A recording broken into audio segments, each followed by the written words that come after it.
Greetings and welcome to another episode of I Survived Youth Group in the 90s. I'm your host, Scott, and with me, as always, is my thrilling co-host, Caleb. Caleb, can you handle all of the praise? I cannot, and thrilling is just not accurate at all. That's Says very little of you. my life that is thrilling. Says you. Come Yeah, on now. I'm pretty boring, to be totally honest. You know what? You're right. I take it Yeah, back. yeah, Say, good. we're back again to talk about the experience growing up as youth group kids in the 90s and how that has shaped our adult lives. We'll talk to old friends about their faith journeys spanning from the 90s to today and discuss current cultural topics through the lens of someone who grew up during that era. Caleb, tell us, who do we get to chat with today? Yeah, Jared joined us today, and Jared's an individual that I've gotten to hang out with on Twitter. Again, we've kind of reached out, and again, we've expanded outside of the Five Oaks community just to keep content coming and keep stories coming, and we've people who have listened to the show want to chime in with their stories. So Jared's an individual I've talked music with, and we've gone back and forth on music a couple of times. And so he had reached out a while ago, actually, before we had even really stretched Hmm. out outside of Five Oaks, and said he was interested in being on the show. So once we started doing that, he was one of the people we threw on the list. So like we say every show, I say at the end of every show, if you're interested in being on the show, you just got to reach out, and we will we'll try and connect. You got to be patient with us. Like, this was months in the making, Hmm. so got to be a little patient. But yeah, that's where I connected with Jared, and he had reached out and kind of said, hey, I'd be interested in talking. So we were super excited to have him on the show. So he impressed me with his desire to come on the show and answer the questions faithfully, because not only did he review the list of questions that we sent, but also he binged like 5 episodes in a row just to get ready for Yeah, for yeah, the chat, which I really appreciated because nobody needs to do that, but he really wanted to get a vibe for how the conversations go. So, and it was clear because his yeah, answers were pretty thorough, and as I won't spoil too much, but as a living, he's essentially grown up every week of his life being in church as a yep. kid, as a little baby, and now he, all the way to working in a church now. And so, it's part of his life, and he's clearly well spoken, and is it was an interesting conversation because he's had such an expansive experience in the church. Well, and it was really another example of that a lifetime of youth group involvement, Hmm. not just his youth group experience, but then being involved, post college and or post high school, post college, and that sort of thing. So, which adds another flavor to it, to see the culture change and the youth group culture change as you've grown up and had a career. His children's involvement in it. I Yep. mean, it just there was a lot of different aspects that made his experience very, very unique. And we got our a deep church cut came up that we've not heard, and it was actually really Yes. funny. Like, these church culture things that he threw out a phrase at one point that I was like, I knew exact. At first, it took me a second, like, what's he talking about? And then once I caught it, all of a sudden I was like, I know exactly what he's talking about. And it was a kind of a funny moment for me of just like, it was such a deep church cut that I Yep. was like, oh man, that's church culture to the nth degree. Hadn't So been that's pretty mentioned interesting. before. Yep. Yeah. Yeah, I was. He mentions it a couple of times where the things that they were doing in youth group, the games and everything, Yeah. you get those suggested to you as a youth pastor. You get those suggested to you by maybe a colleague, a peer, a book, and you think to yourself, "I can do that bigger and better and Yeah. crazier." And they did. And They they went for did. it. Oh, they Yeah. did. We don't get one gross story from Jared. We get like three. So, Yeah. and rightfully so. He's been involved in youth ministry one way or the other for quite some time. Yep. So he had some good ones that we hadn't heard before. Yeah. Exactly. Jared, thank you very much for being part of our show. Thank you for listening, and thanks to everyone else who's listening to this episode today. We really appreciate it, and we hope that you enjoy.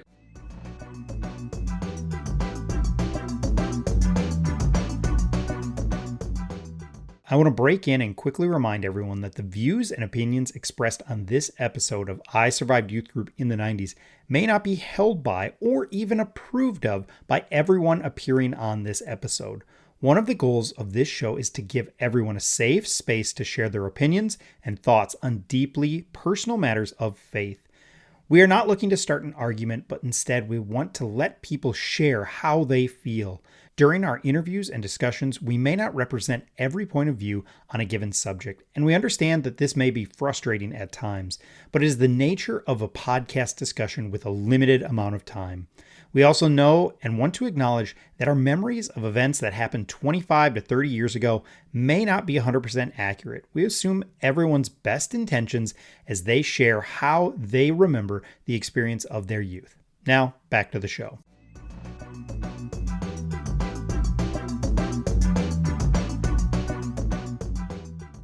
All right, we are joined today with our new friend Jared. Jared, thanks for being in touch with us on Twitter and being willing to jump on the show. How you doing? It's nice to meet you. Nice to see you. I'm doing really well. Thanks for having me. Yeah, you're This is a lot of welcome. fun. It's been fun to listen to the show and hear people's stories. Yeah, thanks for listening. Thanks for engaging with us. We really appreciate that. Nowhere better to start than just the beginning. Tell us about what was your upbringing? Did you grow up in a Christian home? And how did you find yourself in youth group at maybe close to the 90s, maybe after? How did you get involved in youth group? I grew up in a Christian home. My mom was really proud of the fact that I was in my car carrier the first Sunday I was alive in the aisle on the second row, the piano side. Like that was very important to her and to my dad. My dad was a deacon at our church all the time. Anytime Mm, it was a possibility, he was really, really involved. He worked for Boeing. He didn't work for the church, but he was always involved in all that stuff. And so I grew up always around the church, but we didn't actually have a youth group until I was in middle school. Like the church didn't have anything for teenagers at all. mm, And so how that came about was really, really fun. One of my friends, when I was in sixth grade, her dad is just a super cool dude.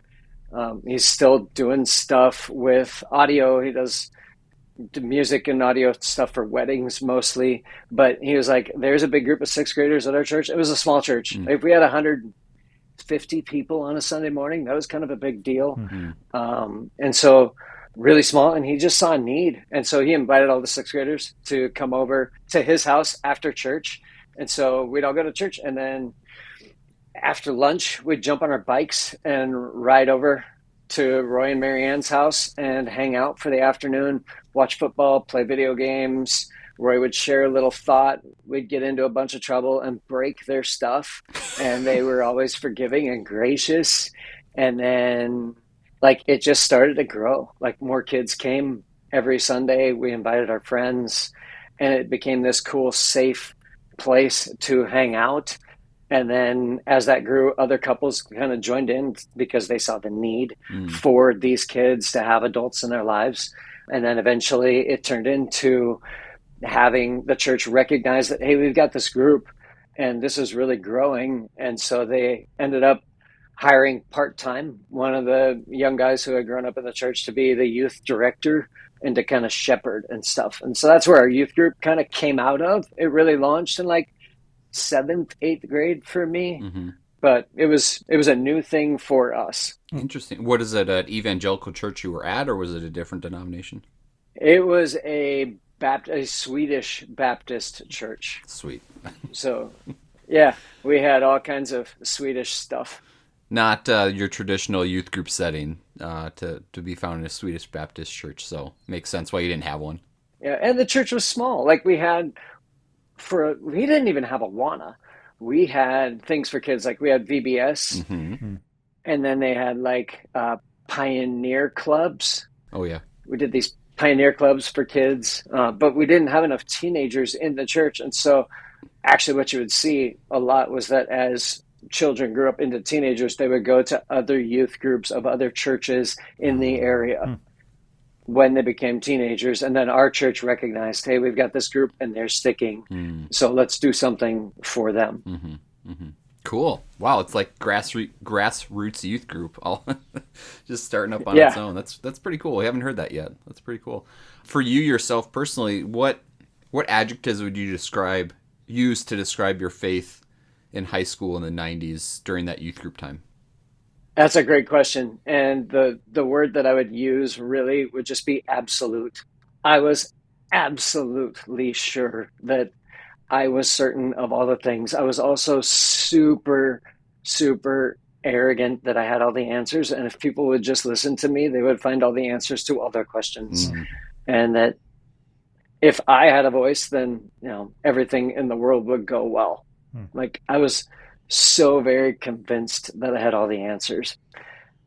Hmm. And it was totally that time in the 90s too, that like, we even had somebody come and do like this young earth creationism, like the earth couldn't be more than 6 to 8 thousand years old because of all these different things. And they had a book, and I remember my parents got me the book, and I looked through it, and it was intriguing and interesting, but it was like, we have the answers to all the Mm-hmm. questions. You need to come, like, get all the answers to all your questions. They're all right here, and we will answer anything that you possibly have. Mm-hmm. Hmm. There was an industry of answers in the '90s youth group, to be sure, or at least in the background. And I think a For sure. lot of people, and you may have heard it on other episodes, they had that certainty. And I think, Caleb, when we were talking to one of our recent guests, it just dawned on me, like, were any other denominations pushing that certainty or that absolutism as much as a '90s evangelical? Maybe, maybe not. I may be ignorant to it, but it seems to be a theme for a lot of people. I think it definitely was. Yeah, it was definitely there. When you look back on your youth group experience, what were memories that just popped, just of activities, teachings, games, whatever? What are some things that just really come to mind when you think of that youth group? So because our youth group was so new, we were kind of figuring things out on the fly. Mm. But we did a bunch of stuff because it was this group that was really, really tight knit. And then when new people would come in, they were accepted. Like our group grew at one point to, like, we had a church of 125, 150 people, and on Wednesday nights we would have 50 kids there. Hmm. And they would clear all the chairs from the sanctuary, and then we would just go bonkers, and we'd play games in there. The corners of the sanctuary is kind of this weird shape, and there's four walls that all have these like super tall stained glass windows, and we smashed so many of those. We'd play dodgeball, or we would play capture the flag. And I remember we were playing capture the flag one time, and my friend came running around this pillar, and I tagged him, and I put his shoulder through like three of those stained glass windows, like, Whoa. to the point that, like, our youth director tried to protect the windows one time by putting a chair in front of the windows, just this row of chairs. All that did was mean that now we've got this, the legs of these chairs can be used, and people got pushed into the chairs, so then the chairs ended up breaking the windows. It was like, oh, maybe we shouldn't do that. Like, so we're figuring stuff out on the fly, Mm-hmm. and a lot of what we did was really organic and really cool. So Barry and Wendy had a cabin, and we would go on these camping trips to this cabin and sleep in the treehouse and go fish in the lake and go do these things together. And it was just this community forming together, creating memories. We would go camping at the ocean. We did a trip to Ocean Shores, played volleyball on the beach, and sat around the campfire. And I think just the opportunity to be with others who are my age, to be able to create memories and go do things with adults who cared about us, and many adults that I'm still connected to, Hmm. it really made a huge difference. And Mm-hmm. so we did the big splash. We did all the youth group events that were in the area. So there's a water park near Federal Way, or in Federal Way, that's just a few minutes from the house that I grew up in. And every spring, every summer, they would have one day where it was specifically for the youth groups in the area. And you buy a ticket, you go to the water park all day long, and then they had a concert at the end. So we got to see, uh, like, ETW, Okay. the End Times Warriors hip hop Christian group. They were What? terrible. Uh, Jeff Moore in the Distance came All one right. All time, right. and so we got to see those bands live, which was, anytime you could sit in like a big amphitheater and see a band at night with your friends, it was really fun. Mm-hmm. And a lot of it was formative. A lot of it was good memories and things that I look back on fondly. That's good. That's good. I'm glad you got a bunch of good memories that way. I don't know. The hearing you talk about it, we all know it, but there was such a dramatic shift during that time in how churches did church for youth.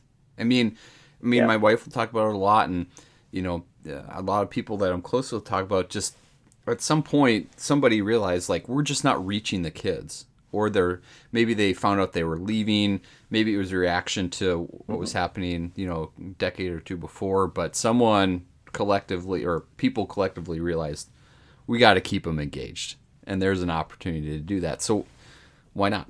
But it sounds like yours was pretty quintessential that way, which is pretty cool.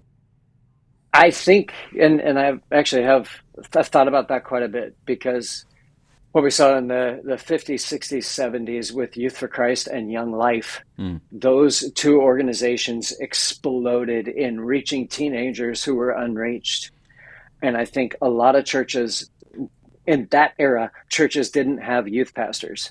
They had the pastor, Hmm. and everything was connected. And it, in a lot of ways, I think it was maybe healthier because you don't divide people up.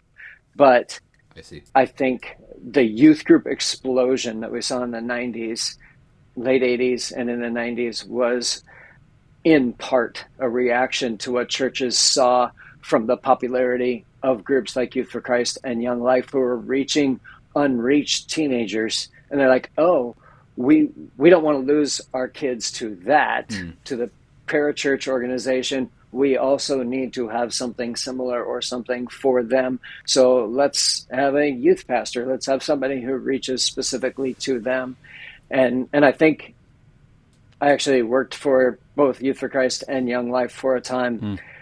And I think some of the healthiest Young Life and Youth for Christ groups, they, as their mission, they try to reconnect teenagers to the church instead of keeping them in that Young Life or Youth for Christ bubble. Some of that do that well, some don't. But I do think it was partially a reaction to what we saw in that explosion of those two Mm. organizations. That's very interesting because I didn't understand that. I mean, I knew they were around. I didn't understand the full force of them. But at the end of the day, to realize, you know what, we're on the same team. This is not a Exactly. numbers game. Let's not be competitive here. Even though for kids and it's like, hey, let's grow, grow, grow. Not for growth's sake, but for obviously outreach sake. Yeah. It's nice to hear that those things were working behind the scenes together. And I think they were. My time in Young Life, my area director was like, if you're not taking your kids that you've reached out to and gotten to know, if you're not taking them to church with you, like you need to be working on that because Hmm. you're not going to be here forever. Mm-hmm. They need to be plugged into the church, Mm-hmm. to the body. Maybe explain some of that playbook thing that we've kind of gone back to, that Yeah. so many of these youth programs seem to have a playbook. Was it kind of a copy and paste from some of those parachurch organizations? Like, oh, you just got to find, hey, here's some events you can do. Here's some games you can do. Here's some things you can do. Here's the things you need to do. And so is that where that playbook, we keep on jokingly calling it a playbook, but is that where it starts to build? And Yeah. so even like a new youth group that was kind of organically grown still had something to look to, even if it wasn't professionally trained. There was kind of something to build off of. Mm-hmm. Yeah, and they used a lot of the same resources too, like youth specialties put out a ton of like idea books. Hmm. And you guys have talked about like the grossest thing you've ever done and those kinds of games. And a lot of those came in youth specialties would pump out all these different ideas. And then you read it and go, oh, I can do that better. We Mm. can make this bigger. We Mm. can make this grosser.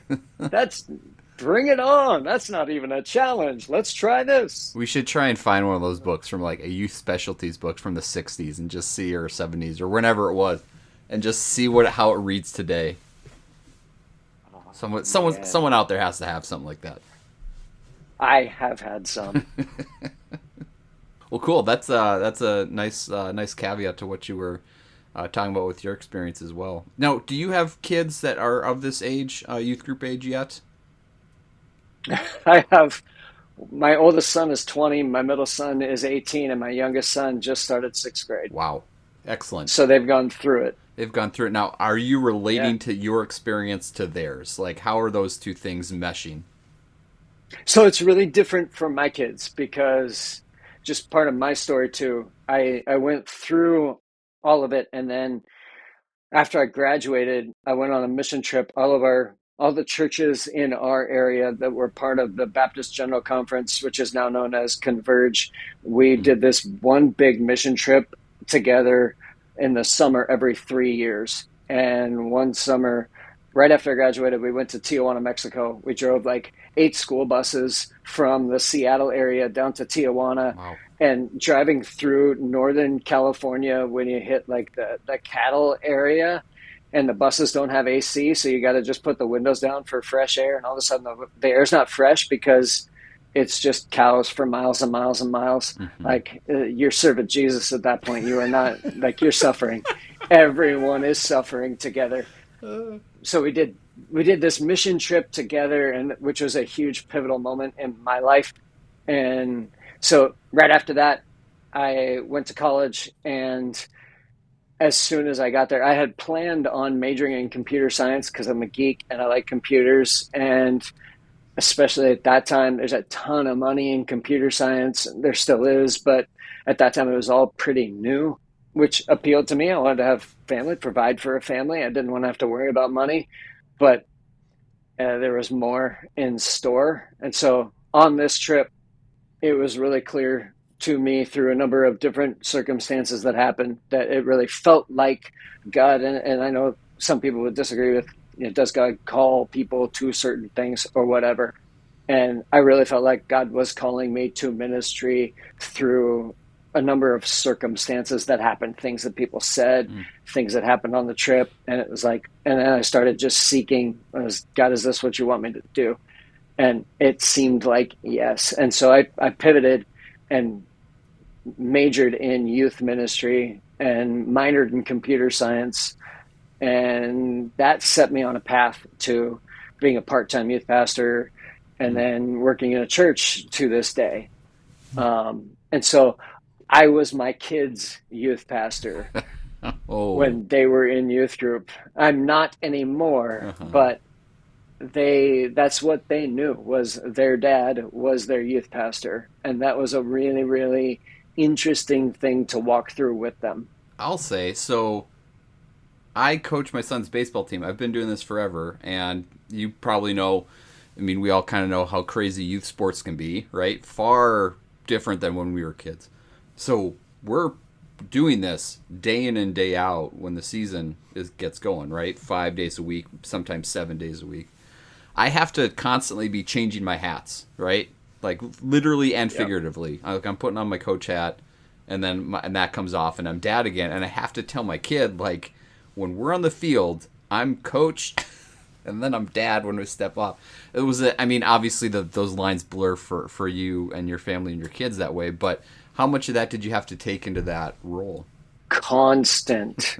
It was absolutely constant. I had to do that all the time, and sometimes it was even like, how do I put on both of these hats at the same time Mm. and not get overwhelmed by it? Like, what would be best for my kids in this moment? Oh. And so a lot of that, though, was leaning on other adults that I knew loved my kids. So when there were struggles at home, which for every parent, you're going to struggle, Mm-hmm. there's things that are universal. I had a hard time with my oldest son one time, and I got him up one Saturday morning and said, "Grab your Bible and your shoes." And I just took him in the truck. I didn't tell him where we were going. I took him to a friend's house who I had checked with beforehand. I was like, "Hey, can I bring Sure. him over?" I pulled into the driveway, dropped him off, made sure he got into the house, and I drove away. Mm. And then I came back hours later, Mm-hmm. and I had to lean on other people because, you know, for them, I think it was probably harder for them to separate between dad Yeah. and pastor than it was for me. Yeah. For sure. Wow, that's really interesting. So, I mean, good on you for doing that. I can imagine it puts extra pressure on your job unto itself. But you can be Yeah. honest. Did they get any special treatment at any time? Like, or were they overly volunteered for games? Like,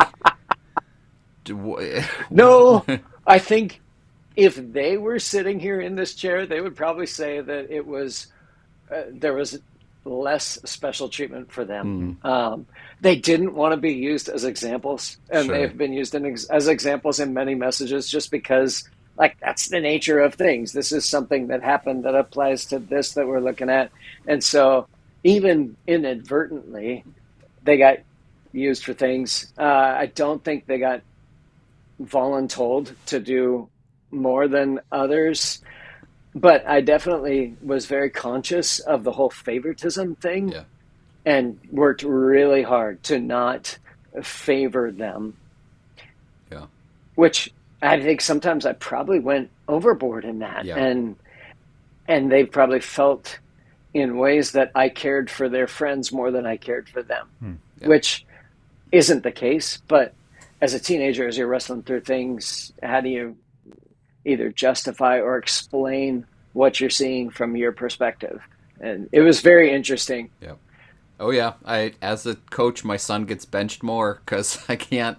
Not because he's not good at it. It's just because I can't be. I don't want to show any favoritism. So, I mean, it's Yeah. kind of the sad reality sometimes of just that setup. I think that's hard. Like I coached both in soccer Hmm. too. And we were at a game and one of my kids was not getting back on defense, wasn't playing hard. And I pulled him and I sat him down and I was very unhappy. And everybody knew that the coach at that moment, that was like full on coach hat. Yeah. Like the dad hat got left in the car Yep. and I picked it up later. Wow. Amazing. That's really cool. That's really cool. Well, maybe we'll check in on their experience sometimes and, and see how it went for them. But sounds like they had a great time. It would be really interesting to hear from their perspective, I think. Yeah, yeah. Well, youth group and I survived youth group in the 2010s. Well, that'll be our next iteration. So Season 3. season 3, just take it decade by decade. Why not? You're going to hand off the baton to your kids to run that one, right? My kid wants to come on this podcast. He wants to talk about it. I'm like, you're in it. You're in 8th grade. Like, you haven't survived anything yet. That's funny. My kids want to stay as far away from this as possible. Different personalities. Big time, big time. Well, just kind of wrap up your own youth group experience of your youth. Just in general, what did you love about it? What are the things that you really hold dearest about that experience? The thing that I love the most is the adults that took a vested personal interest in our lives. Like we had people we could go to when we were having a hard day, Mm-hmm. and we had people that we know cared about us and loved us, and for all their faults, for all the things that all of us make mistakes on, we knew that those people loved us and they took the time out of their own lives to pour into us. And I'm super grateful for that. I saw some research years ago that they tracked children in church throughout, like, youth group and then into their 20s, 30s, and they followed up with them. And they said that the biggest common denominator for adults who grew up in a church who stayed connected to the church, it wasn't youth group involvement, it wasn't mission trips, it wasn't activities or weekend retreats, which we did, it wasn't any of that stuff.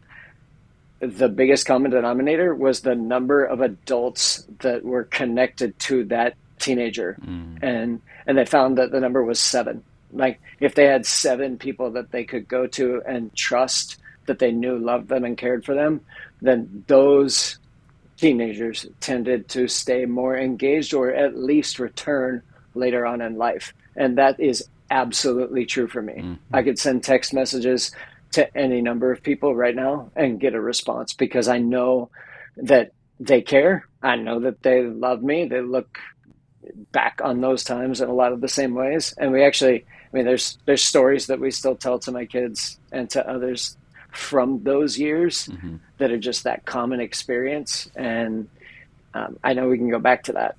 That's awesome. This is another common theme that we've heard.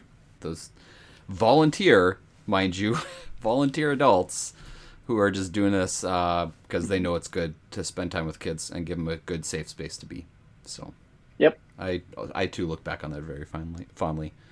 All right, so bringing it kind of up to speed with today in general, like how do things compare? Is your faith different? Is it the same, and in what ways? Some things are the same. Some things are very different. Like I said, I grew up in a church that was very conservative. I mean, the Hmm. name of the denomination was literally the Baptist General Conference. So it wasn't fundamentalist Baptist. It wasn't KJV only or anything like that. But we were super conservative, and we have the answers. And if you just see it this way, then you got the right answer, that kind of thing. And then I went to a Quaker university in Oregon, Oh, interesting.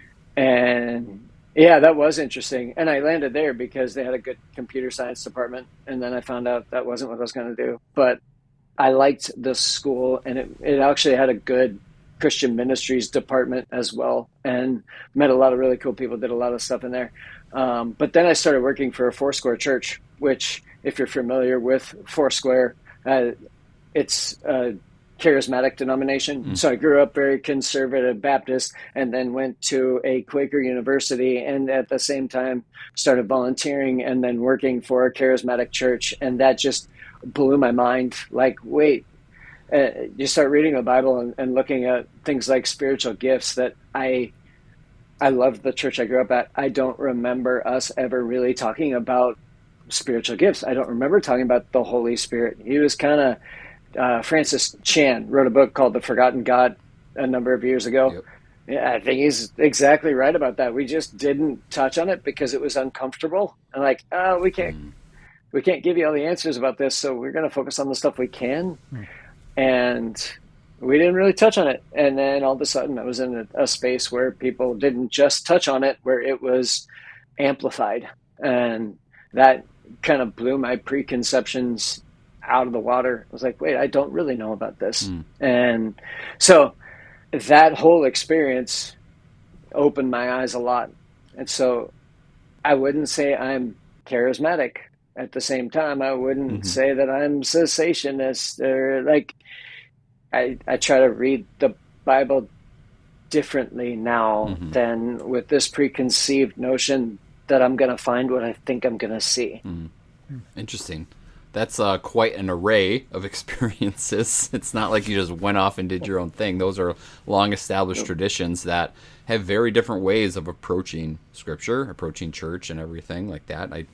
During college, we had a charismatic church in town. I went a few times, and there were people being slain in the spirit and all these things. You're like, wow, all right, that's another way to do it. But I think the variety and different exposures to different beliefs, quote unquote different beliefs, is really healthy. It really does broaden your experience with it.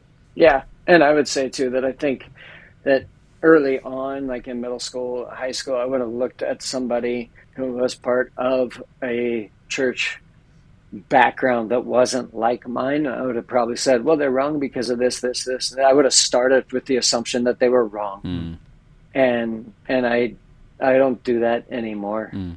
I focus on the essentials, Hmm. and I'm not going to plant a flag on things that are not essential. Sure. Yeah, some of those things in that apologetics industry made gave us kind of major flags to plant or to wave around some of those issues that were deemed extremely important. Otherwise, everything else is false. And I do think that Yeah. different traditions help us understand those things differently. Yep. That's cool. I agree. Excellent. Is there a certain, maybe this is in line with the charismatic experience or the Quaker experience, whatever you can draw back on, but is there an event or a teaching that you kind of look back on and approach differently in your life today? Not so much. I think I've held to the tenets of the faith, and I have wrestled with things for sure. I have had periods and times of questioning and doubt, and like, is this even true? Mm. And so, kind of a different question that I've heard you ask other people on the podcast before too Sure. is, what have you wrestled with, that kind of thing. And I remember this moment. I was actually working for a church near Seattle, and they had a missions conference, and we went to this. I was standing there with my wife at this missions conference at a church in Federal Way, and it was just the worship time, and I was standing there. I just stopped singing, Hmm. And I was like, do I even believe this? Like what I'm singing about right now? It was just this, it was moments of wrestling. Hmm. And the singing ended and the speaker got up and shared some stuff. And I was just wrestling with stuff.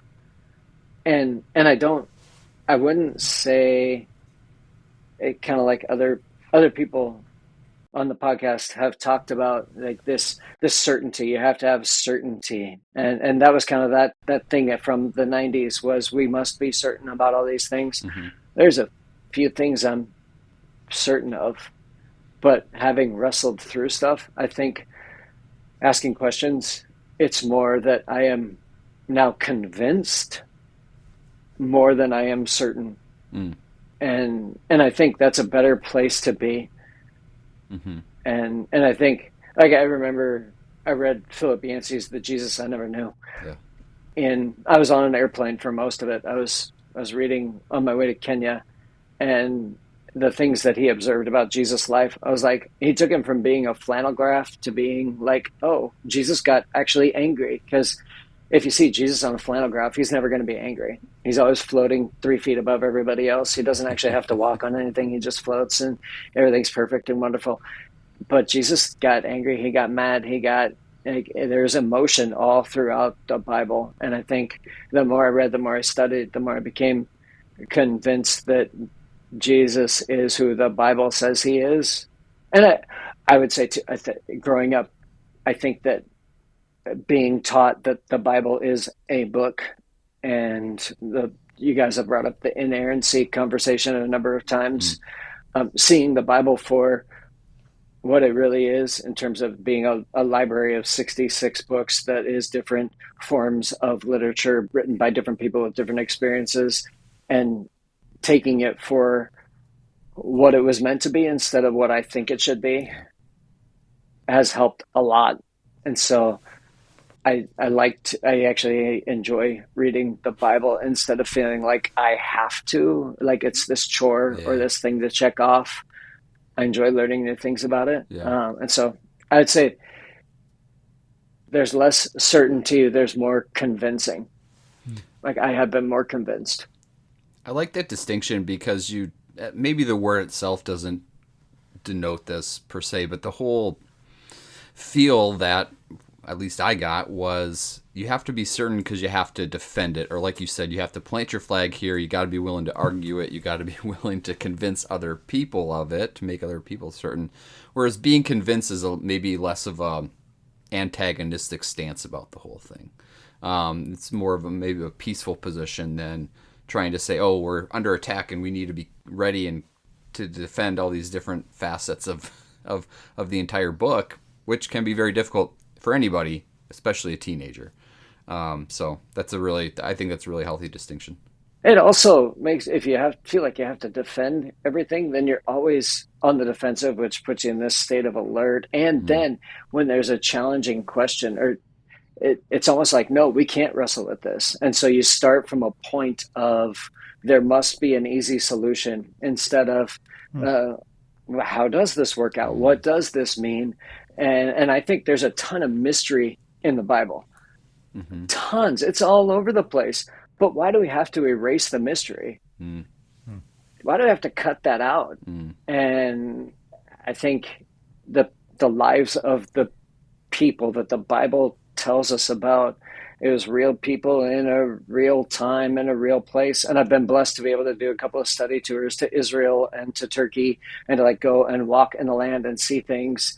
And that's that's the thing that is, it's been super helpful, not just for me but for people who have come on the trips with me, because like, oh, this is steps where Jesus walked. Mm-hmm. This is steps where people actually came and where these things did happen, and you get to kind of walk through it, and it changes people's perspectives.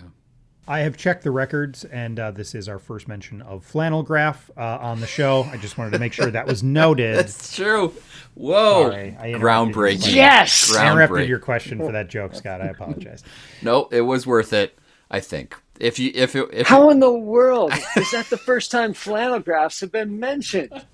I feel pretty confident. I mean, I That's a joke about very checking the good records. question.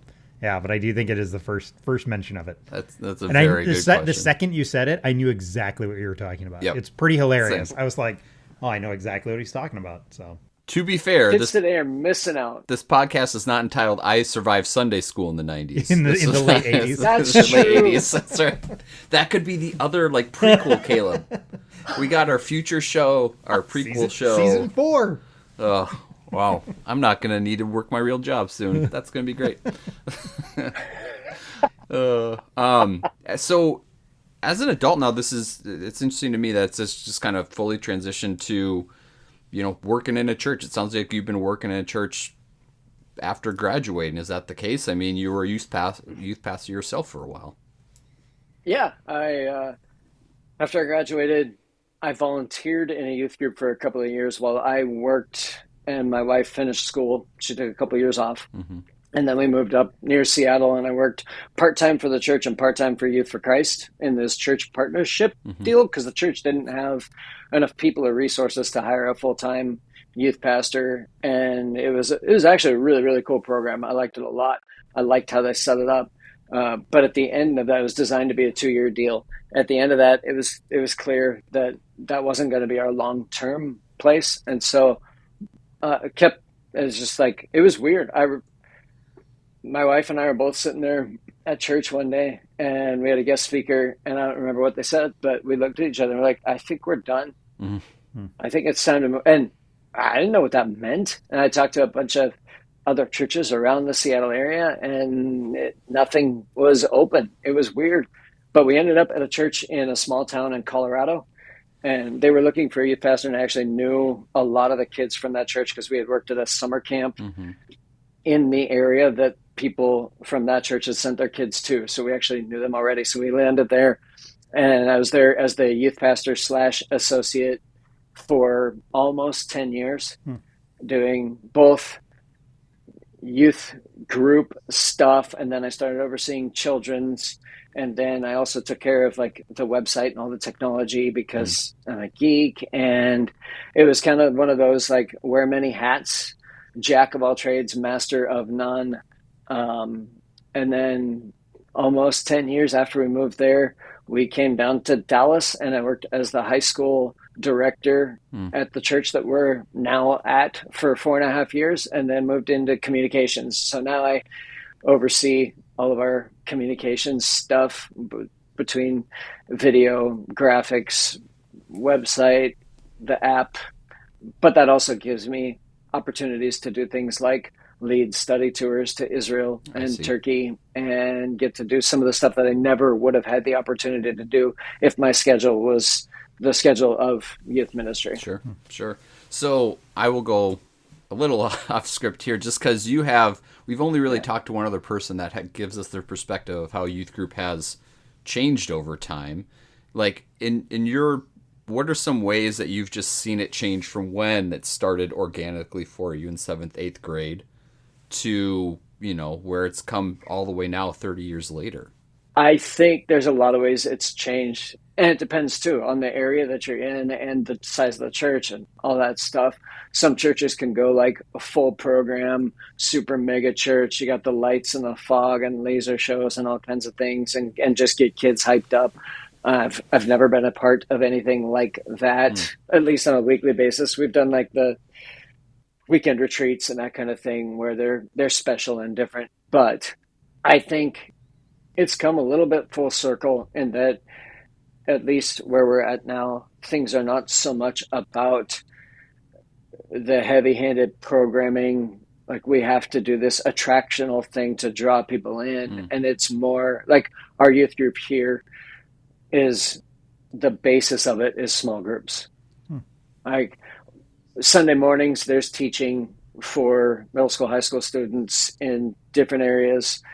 But Wednesday night small groups is the foundation of what we do for a student ministry. And so like I volunteer leading a group of 7th grade guys because I love these guys and I want to see the best for them. And I know what it's meant to me to have adults in my life. And I want to do that and give that back even as a volunteer, which having been the leader of the group, to step back in as a volunteer was kind of weird. Um, Someone else telling you but what to do, and you know how to do it better.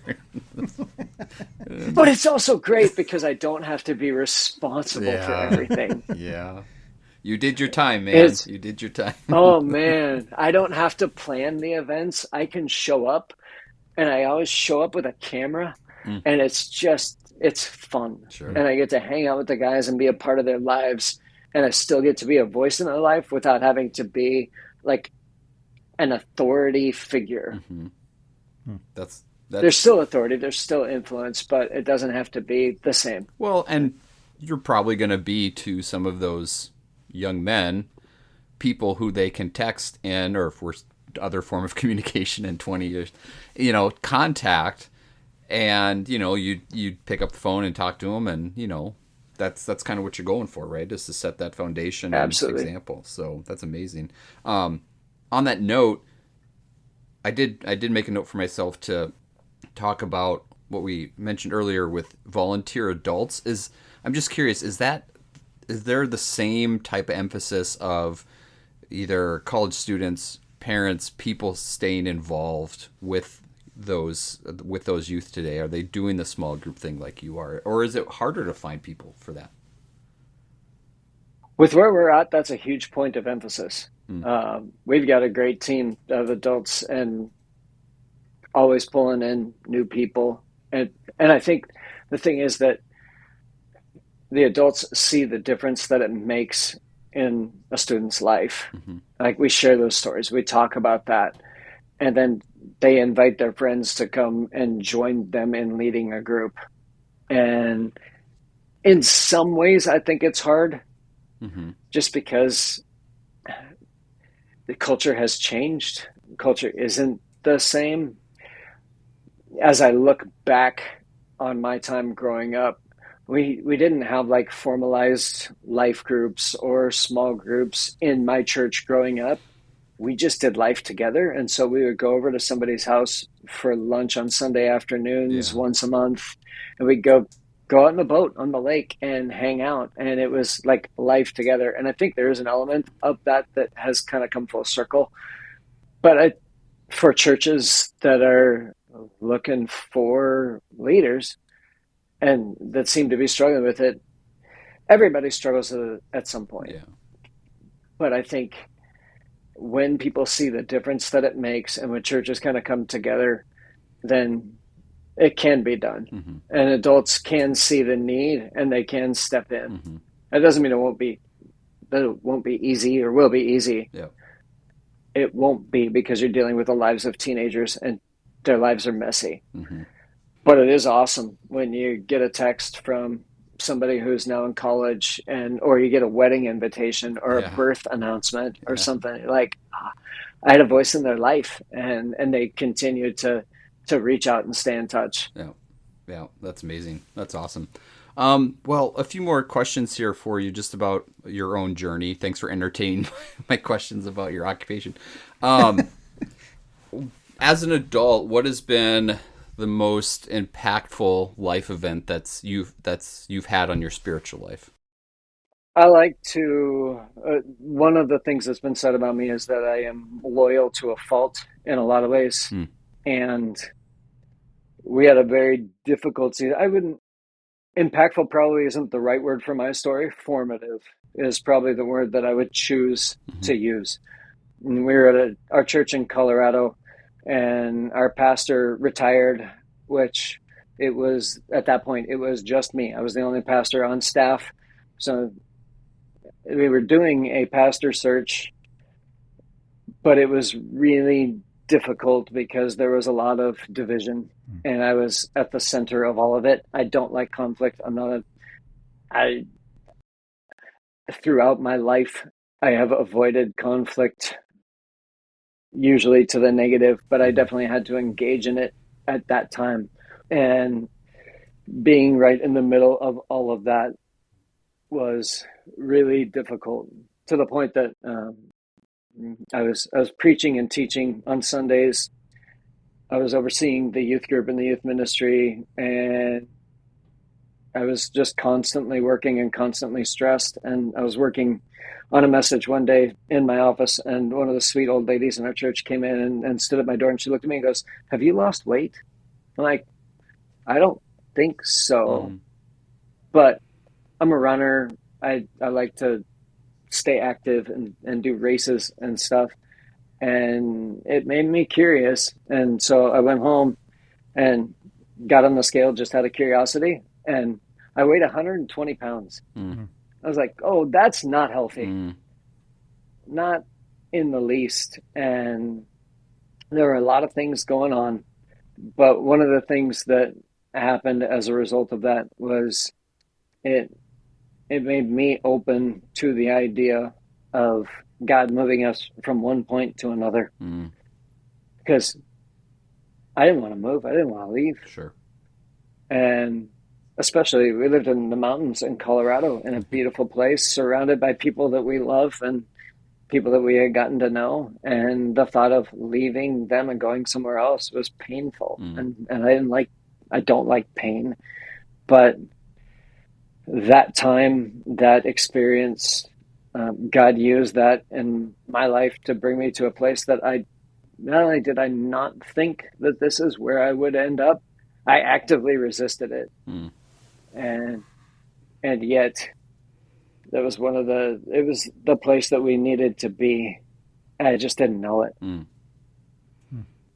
Yeah, that's sometimes it's the way it works, especially if you tempt fate a little bit.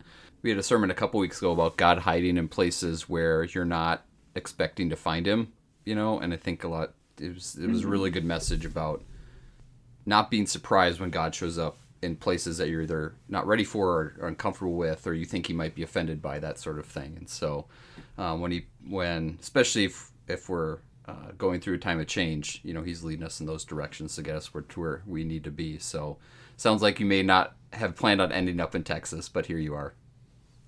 I I was totally shocked, because my wife is from Colorado.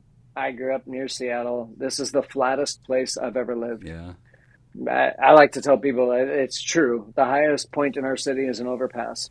And so the idea of moving to a place where it can be 115 degrees in the summer, where the evening low in the summer can be in the 90s, it was not appealing to me in the least. Sure. But then we went and interviewed at a church in another spot, and it wasn't a good fit.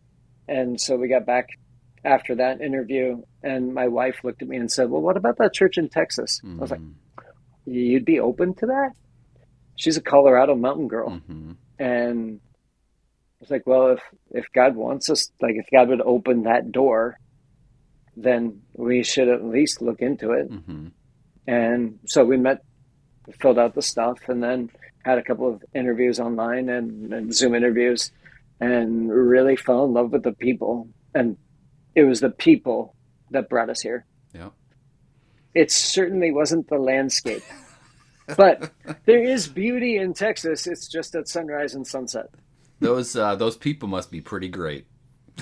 They are. That's awesome. Thank you for your honesty. Really appreciate that. A few more questions just to kind of round this all out. What would your current adult self say to your youth self, and vice versa? Like, would you give advice? Would you be surprised? Would you be upset? Would you, what were some things that you would tell each other? So my current adult self would tell my youth self, don't worry so much about what people think of you. Mm. Like, by nature, I'm a people pleaser. I like it when things are going well. We've done a lot of Strengths Finders stuff with our staff. And one of my top 5 is woo. Like, I'm super relational. And so when people don't connect with me for one reason or another, I don't like that. It's unsettling to me. And I often wonder, well, what's wrong with me that they don't like me? And so my adult self, like, you know what? It's okay. Don't worry about it. Like, you're just not going to connect with some people. Yeah. And also to be confident too. Mm-hmm. Like, don't be so hesitant to say what you think or to do what you know to be right. Yeah. Because in order to maintain peace with some people, I have definitely not been confident or not done what I thought should be done. Mm-hmm. And adult Jared would tell Jared, "You don't have all the answers. You don't know it all." I was so arrogant in high school. Another story about my favorite story about that. I was at summer camp because I went to the same camp in Washington, like second grade through 11th grade.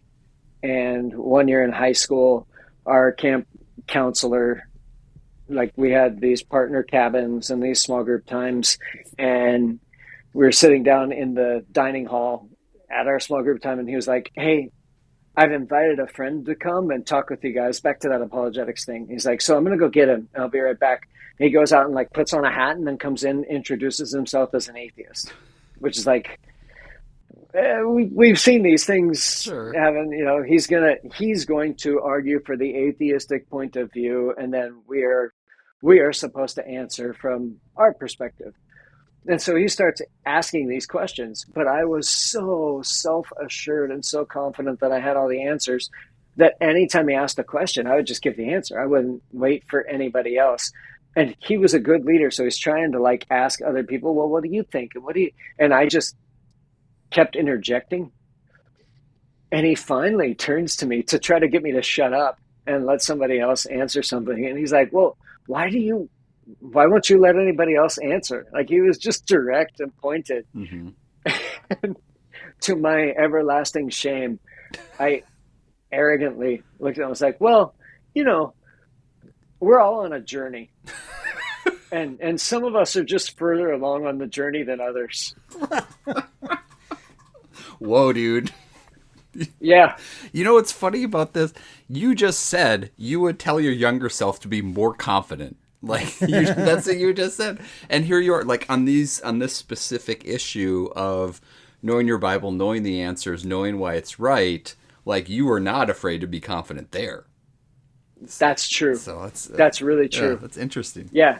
In that area, I was willing to say whatever I thought was right, but within like interpersonal relationships with other people, with stuff, I would actually be very timid. Mm. And so it's a really interesting, weird dilemma. Yeah. And so that's a good point. Maybe we're all on a journey, and some people are just further along, and I'm still on this journey. That's right. The reason it popped out to me is because I'm the same way as you. I'm conflict avoidant. I love, I have woo as a strength.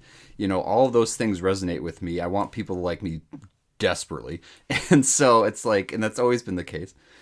But at the same time, when it came to this particular issue, for many years, I was walking in a room with my chest out, my head held high, knowing I was going to be able to tell everybody exactly what was right. But not personally. Yeah. So I don't know. This is what psychologists are for. We're not here to figure that out, but it's an interesting distinction. Adult Jared would also tell 18-year-old Jared, "Hey, when this Bitcoin thing happens, you should actually do something." Listen, yeah. That'd be amazing. Well, overall for you, Jared, again, you've been really generous with your time. Just overall, how does 90s youth group contribute to who you are as a person today? I think I would go back to the adults that were in my life being both, they were present, they were invested, and they've continued to be available. And those relationships were foundational to the point that when I go back to the area, I've got a desire to seek out those adults, to go and spend time with them at their house or at their business, to reconnect with them because they mean so much to me. Mm. And I also want to be that to others. I want to give that back to students, to teenagers today. I want them to know that they have people in their lives that they can go back to. Mm-hmm. Yep. Yeah. I just think it's so important.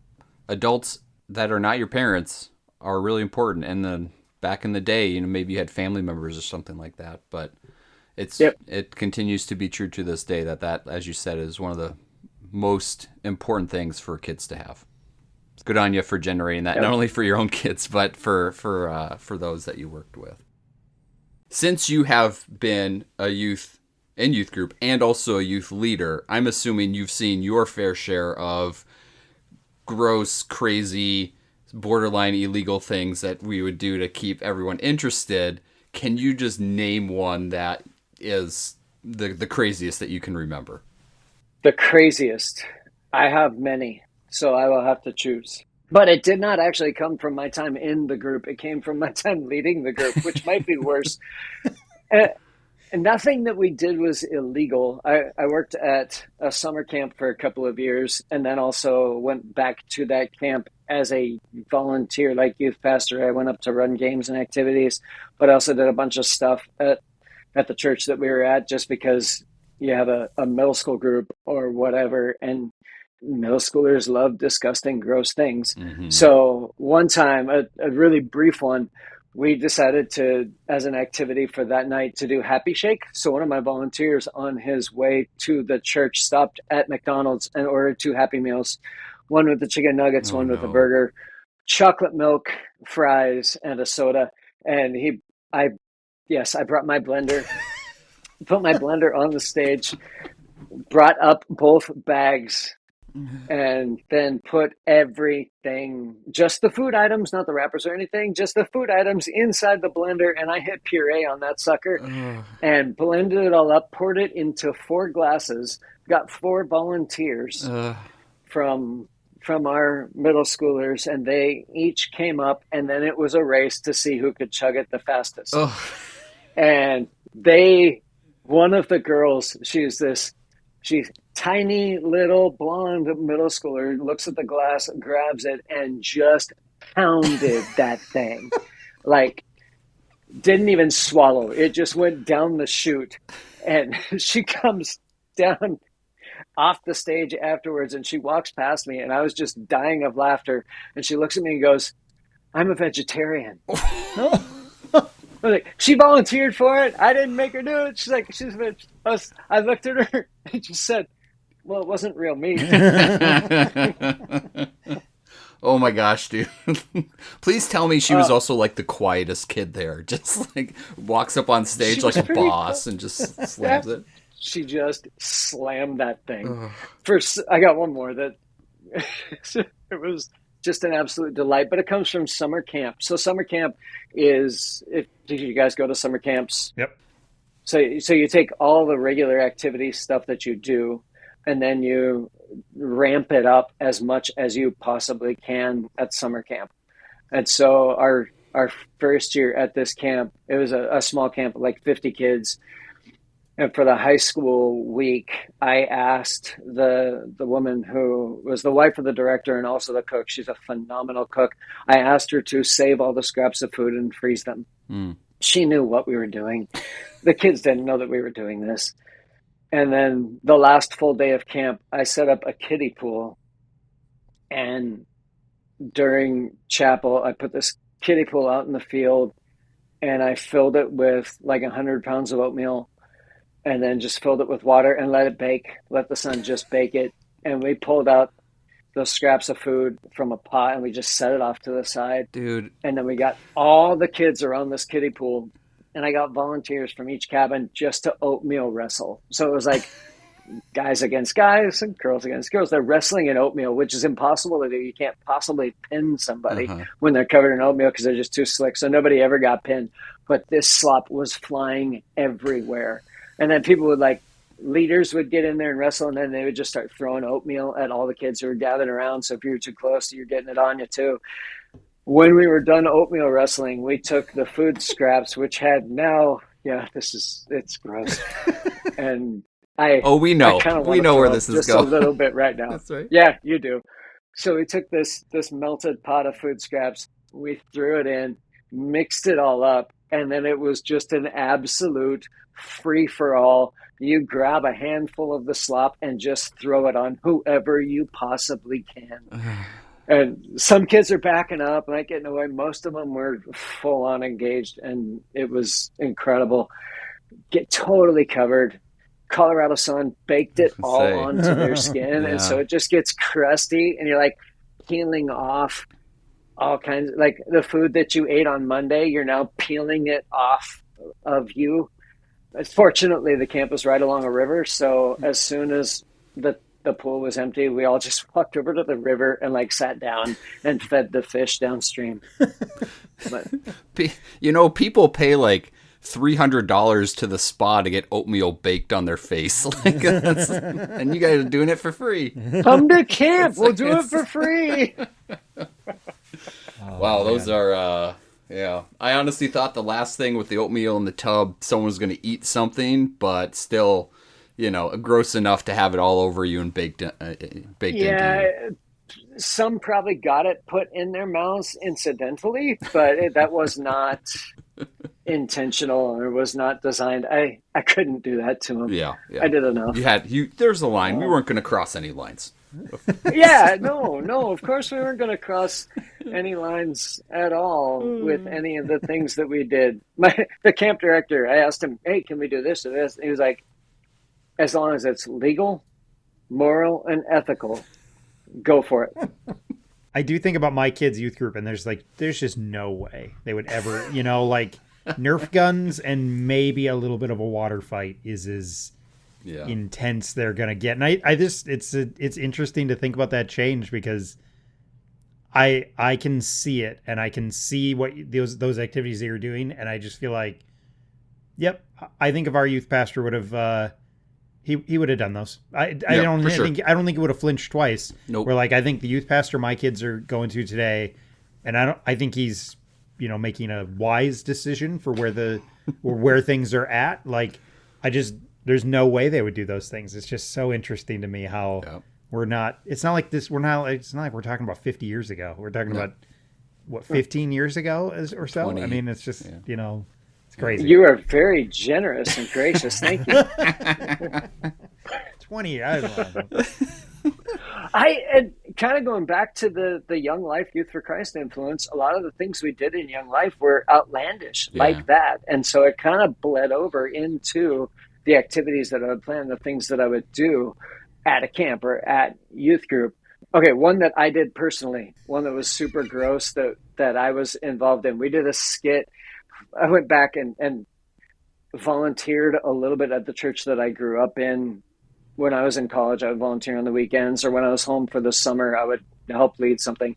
And we did a skit one night that was like this bathroom scene. So you had two cups on the table.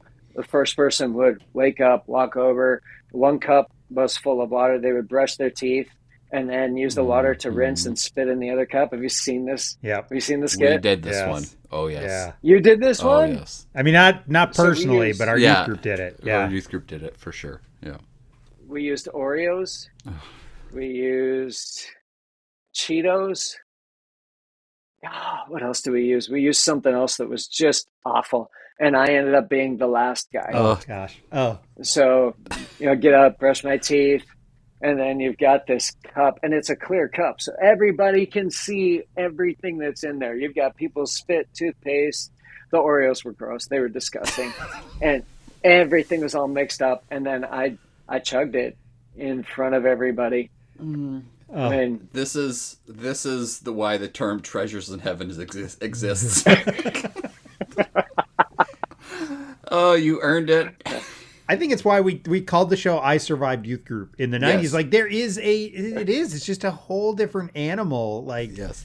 there is a survival nature to this. Like I'm fighting off my gag reflex right now as we speak because I'm just like, don't throw up, don't throw up. there are definitely things we survived. I've survived eating peanut butter out of people's armpits. Like Oh, they see, scrape this is peanut butter out of checking the it. boxes, That's dude. it. Yep, they were reading Yeah. the same. I book. was Did the the- I was the peanut butter. It was the peanut butter was on my armpit and somebody Yeah. else ate it. Yeah. So Yeah. Somebody's going to listen to this and go, what in the world? We did play from the same playbook. Yep.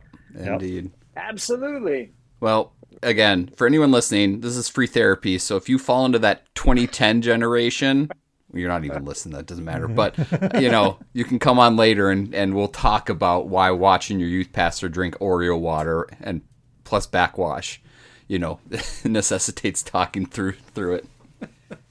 I guarantee it cemented memories in people's minds. Yep. The kids who were watching that, they if you brought it up. They would remember that moment. Oh, for sure. I certainly do.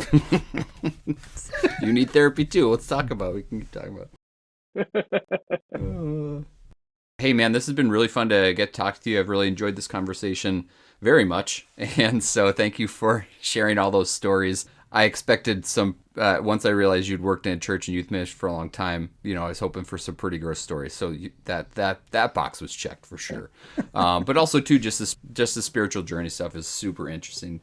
And it's been really great to chat with you about it. Thanks. It's been great to chat with you guys too. I've really enjoyed being able to be a part of this, because listening to the podcast has taken me back down so many different roads. There's a lot. It was meaningful. It wasn't something we were just doing once a month. It was all the time. Yeah. Yep. Anyway, Jared, thanks so much for spending the time with us here this afternoon. Great to get to know you. Thank you for listening, and hopefully we get to talk to you again. Sounds good.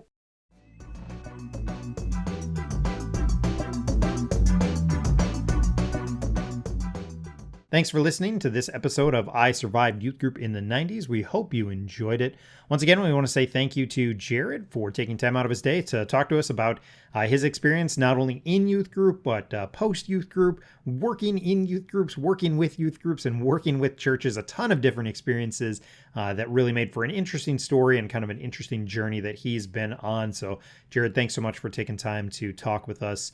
Let us know what you thought about this show or any of our other shows. You can find us on Twitter at the handle @SurvivedYG. That is currently our only social media spot. We probably should add a couple, but we're not going to do that at this point. You can also email us at isurvivedyouthgroup@gmail.com. In fact, if you're interested in being on the show, that's probably the best way to do it. Send us an email. If you have your own youth group experience from the 90s or the 2000s even, we'd love to connect. We'd love to hear about that experience. We'd love to have a chance for you to share your journey. Again, you didn't have to necessarily attend the church that we did. We've moved on beyond that.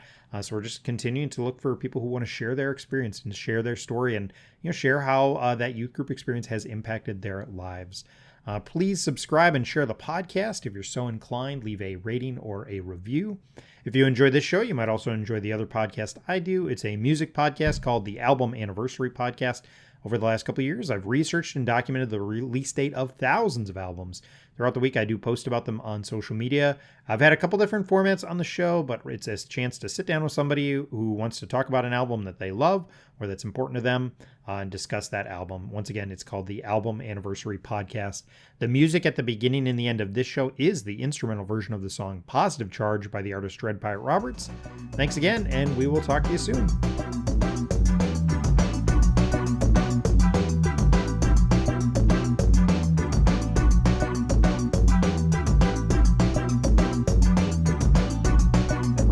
Ready. Okay.